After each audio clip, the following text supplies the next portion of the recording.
ہے کہ جس وقت میرے اصحاب پر، میرے اہل بیت پر تبرہ کیا جانے لگے تو اس وقت عالم دین کو چاہیے کہ وہ اپنے علم کا اظہار کرے۔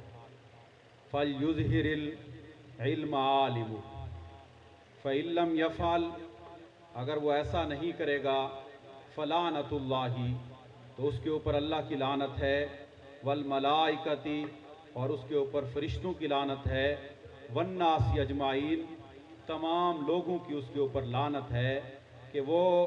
اس وقت میں اگر اپنے کلمہ حق کا اظہار نہیں کرتا۔ یقیناً 14 صدیوں سے بہت سارے ایسے لوگ پیدا ہوئے جنہوں نے اسلام کے اندر، اہلیان اسلام کے اندر فرقہ واریت پھیلانے کی کوشش کی اور اسلام کے ماننے والوں کو جدا کرنے کی سازش کی۔ اہل علم جمع ہوئے اور انہوں نے ہمیشہ ان فتنوں کی سرکوبی کی ہے۔ آج مخدوم محترم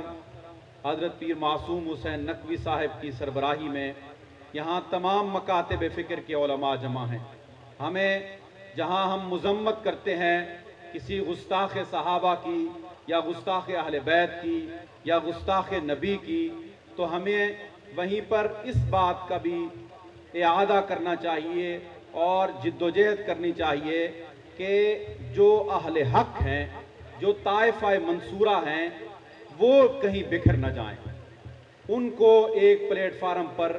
جمع رکھنا چاہیے۔ اور یہ جو 2-4 سے ستارے نظر آتے ہیں، ساغر صدیقی نے ملتان میں کہا تھا کہ اس کے بعد پھر اندھیرا ہے، تو یقیناً اگر یہ لوگ اتحاد امت کی بات نہ کریں، اتحاد امت پر اپنا وقت صرف نہ کریں، تو جو فتنہ پرور لوگ ہیں وہ یقیناً کامیاب ہو جائیں گے۔ ہمیں 2 محاذوں پر لڑنا ہے۔ ایک محاذ یہ ہے کہ جو گستاخ ہیں ان کا مقابلہ کرنا ہے، اور دوسرا محاذ یہ ہے کہ جو طائفہ منصورہ اور حق والے لوگ ہیں ان کو بکھرنے نہیں دینا، ان کو مجتمع رکھنا ہے ایک پلیٹ فارم پر۔ میں خراج تحسین پیش کرتا ہوں اتحاد امت مصطفیٰ پاکستان کے تمام منتظمین کو، خصوصاً محترم معصوم حسین نقوی صاحب کو